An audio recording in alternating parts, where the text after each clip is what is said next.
The devil accepted my job application at a bakery. And that's 34 out of 34 rejections. Sorry, dude, Jack said. As much as I appreciated my friend for the past 2 decades, it stung me to hear him tell me the news in such a tone. I've been looking for a new job to help my family for months, and we still haven't been able to find any. This shit's not a joke. Can't you be more sympathetic? I shot back.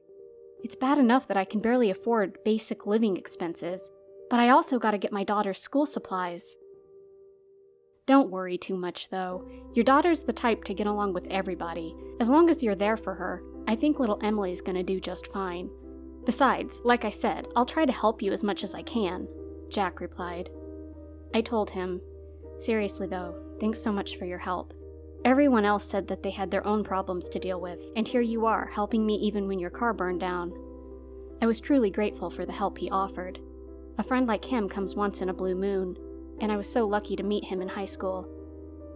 As we started to organize the stacks of disappointing letters, Jack nodded at the corner of our kitchen to see my daughter Emily peek behind the wall.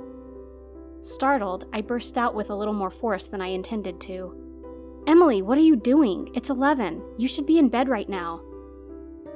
I'm sorry, Daddy. Sheepishly, she came out of the corner, with hands and feet together, looking at the floor as she asked, Is it my fault that you're having a hard time? While it made me so happy to realize my daughter was very clever at her age, it hurt whenever she was able to realize the gist of what was going on.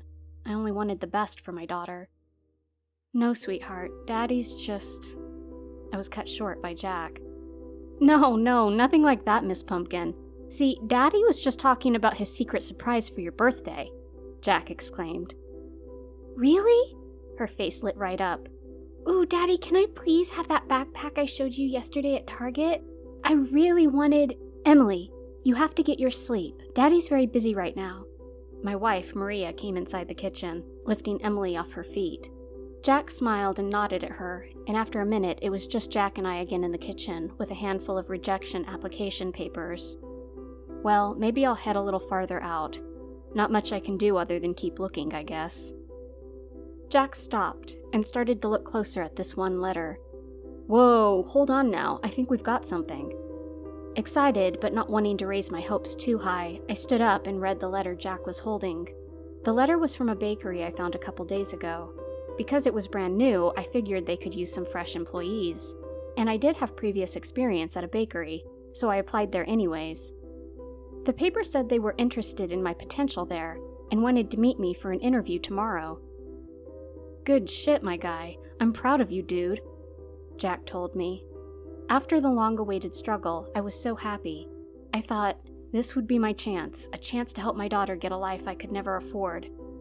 After getting all my papers and resume in proper form, I headed out of my house the next morning early with a good luck kiss for my wife and daughter. Entering the bakery gave me no strange signals. I mean, I've never heard of this bakery before, but it seemed like any other Paris baguette-like bakery. There was only one person in there, so I assumed the other employees would arrive during lunchtime or some such.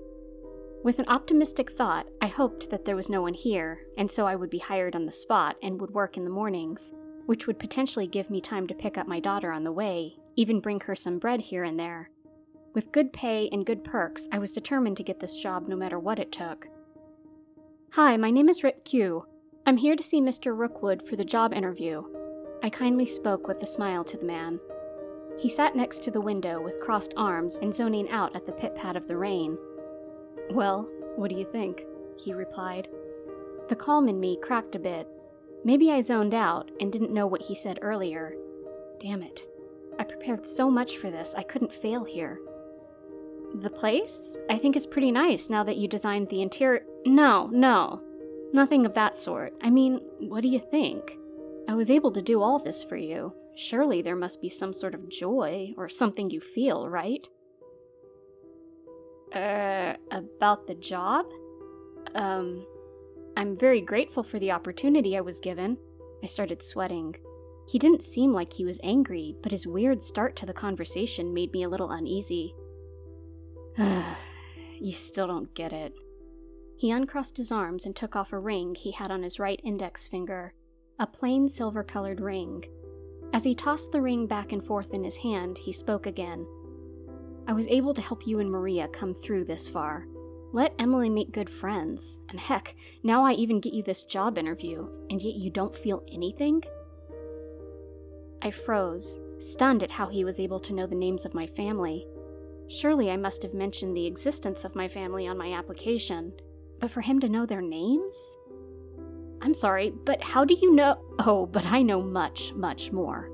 On your 10th birthday, you cried yourself to sleep because your mother couldn't afford you a cake, so she bought you a cupcake instead. When you were accepted into your second pick college with full scholarship, your family was so happy that they bought you a new phone.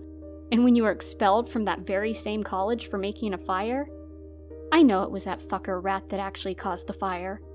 But you decided to cover for him as a friend, because you thought he was poor. But he wasn't. His family was actually well above average, and all he did was take advantage of you. Heck, he even shit-talked you in front of Rose, your first crush in college. I know everything about you, because I make sure to really know my next client's life before I come in contact with them. At this point, I was shook to the bone, but I was able to stay calm and ask him, "Who are you?" "Lucifer, at your service." I stood, still in shock. "Oh, I thought you were Catholic. Do you know me better as the devil? Satan? Beelzebub? Heck, Agma, if your native language works better for you." My mouth opened. I thought for a solid 30 seconds before replying with a question. "Are you here for my soul?" Now he seemed rather surprised. Your first question isn't, "Are you real?" Now that's quite the refresher. Haven't heard a first response like that in centuries. Mostly it would be that, or "You're lying," something of that sort anyways. But no. You should know how this works. I make an offer for it. Notice how I call you a client, not a victim. It's up to you as how to decide. He started to make the ring float in midair, 3 inches above his right hand, and I highly doubted it was a parlor trick at this point. Still, slightly dumbfounded, I murmured, thank you?" He was taken aback once more, before laughing. His voice seemed deep, but not too deep. Like that perfect male pop singer you've been trying to listen to for eons. Thanking the devil. Now that's a new one for sure. You really are an interesting client. Again with a client. He finally stood up. "Well, I guess I should say you're welcome. It wasn't easy, you know. After all, I'm not God or anything." "You aren't?" I blurted before I told myself mentally to shut up. "No, you don't have to tell yourself to shut up. It doesn't offend me," he replied, even though I didn't say shut up out loud. "But yes, people think I just grant wishes with the snap of my fingers. Oh, you want $1 million? Just promise me your soul and here you go. No, a person's potential matters, and I know you have potential, as well as good things by your side." Jack, he's quite the person. Sucks that he's getting brain cancer in a couple years. He really was a genuine friend, unlike Rat. He'll go through chemo, I'm sure, but it'll only delay the inevitable for him. Your wife? Yes, she's an amazing person. Horrid cook, but she cares for this family as much as you do. As for your daughter, she has an amazing voice, and with time, will become a world-renowned singer, if you would be able to provide for her the support she needs. Will that really happen? I question with genuine curiosity. If my daughter had that kind of potential, I was determined to do anything to help her. Well, who knows? Like I said, I only know the potential. For all I know, she can start abusing drugs and become a meth addict until she dies at the age of 22. Your wife can possibly meet a serial killer and get killed. I can't guarantee anything. I can only state a potential likely outcome. But yes, there's a high chance of that happening. It's just up to you, he said. Up to me? Yes, I literally said, if you can provide for her. No double meaning here. If you can help her with the proper schooling, she can. But guess it's not so easy, right? With just this job, I highly doubt she would get anywhere. And you're basically here to change that by making a deal with me, right? Yes, now you're catching on. I knew better to accept such a deal before he raised a finger at me. Now, just wait a second. I want you to really think about this. I'm not trying to sell you short. Heck, I don't do that for any client of mine. Yes, your soul will belong to me. As to where or how it will be used, I can't say for the sake of your sanity, but it will be very, very painful for you in the afterlife. But in exchange, your family will prosper. And I don't mean just you. I mean your bloodline, since your daughter will earn enough money for your next couple of generations to live without much suffering. It's a fair trade. Heck, a good trade if you ask me. Like I said, no good thing just comes free. Gosh, I hate those type of people. But by sacrificing yourself, you can set happiness for your family for a couple centuries. Even other people, since your daughter will do fundraising for the poor as well. My mind drifted off. So glad that my daughter had that kind of potential. But I still had to think very carefully. To be honest, it's not very different from what you're doing now. I know you have been having back problems, but you don't mention it to your wife to save money. Eventually, you'll suffer irreparable spine damage, and you will have essentially sacrificed yourself for your family's well-being. But the profit isn't as great. With this, at least you can maximize that profit. As much as I hate to admit it, he made a lot of sense. Both ways causing suffering, so why not pick the one that helps my family the most? Stuck between a yes or no, I struggled to give him a reply until he said, "Look, you don't have to give me an answer now. Here's what I'll give you." He tossed me the very silver ring he'd been fiddling with. On the outside of it was a small skull. Doesn't seem like it's worth much, but if you ever try to sell this ring, the profit will be enough to help your daughter and your family. If you sell it, I'll consider it as you accepting my deal. If you don't want to, keep it. Heck, even throw it away. It's up to you. I know whatever decision you make, you would have at least thought of the pros and cons before you make such a decision. You're wise, Rick. Make your decision. He grabbed his suitcase next to him and straightened his tie. Oh, and by the way, the manager will come in about 3 minutes.